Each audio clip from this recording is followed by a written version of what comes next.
السلام علیکم ورحمۃ اللہ وبرکاتہ۔ محترم ناظرین، یو پی میں مدارس کا سروے مکمل ہونے کی خبریں کئی دن پہلے آ چکی ہے۔ رپورٹس میں 7,000 سے زائد مدارس کو غیر مانیتا پراپت یعنی سرکار کے یہاں غیر منظور شدہ بتایا گیا ہے۔ یہ ایسے مدارس ہیں جو عوامی امداد اور چندوں سے چلتے ہیں، جن کا اپنا تعلیمی و اقامتی یا غیر اقامتی نظام ہے، جو سرکار سے کسی طرح کی کوئی مدد نہیں لیتے۔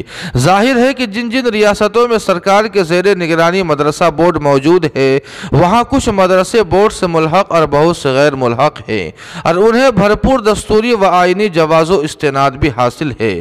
لیکن نہایت افسوس کی بات ہے کہ ہمارے ملک کا میڈیا، خصوصاً ہندی میڈیا، پوری طرح تعصب کے زہر میں بجھا ہوا ہے، اور وہ مسلمانوں کے تئیں نفرت کو ہوا دینے کے لیے کسی بھی حربے کو استعمال کرنے سے نہیں چوکتا، اور مسلمانوں کی شبیہ خراب کرنے کے مقصد سے نہایتی سطحی اور زہریلی خبریں شائع کر رہا ہے۔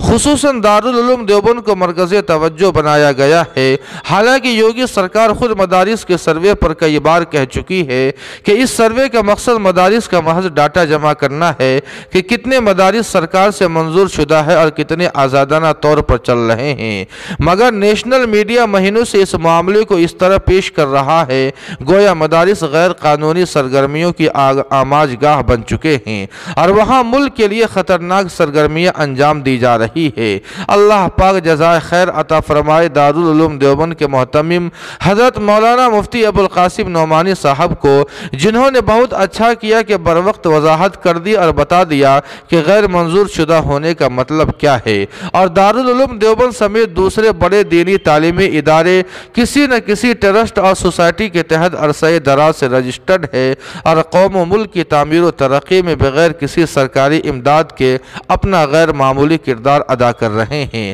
ہمیں معلوم ہے کہ یہ بدبودار ہندی میڈیا اس وضاحت کو اس جوش و خروش سے شائع نہیں کرے گا جس کا مظاہرہ وہ نفرت انگیز خبروں کی اشاعت میں کرتا ہے۔ اس لیے ہمیں خود اس ذمہ داری کو ادا کرنا چاہیے اور ہندی میڈیا کی بکواس کو عام کرنے اور لوگوں میں کنفیوژن پھیلانے کا سبب بننے کے بجائے محتمم صاحب کے بیان کو مختلف زبانوں میں عام کرنا چاہیے۔ جی ہاں ناظرین کرام، اس خبر کے متعلق آپ کی کیا رائے ہے؟ کمنٹ کر کے ہمیں ضرور بتائیں۔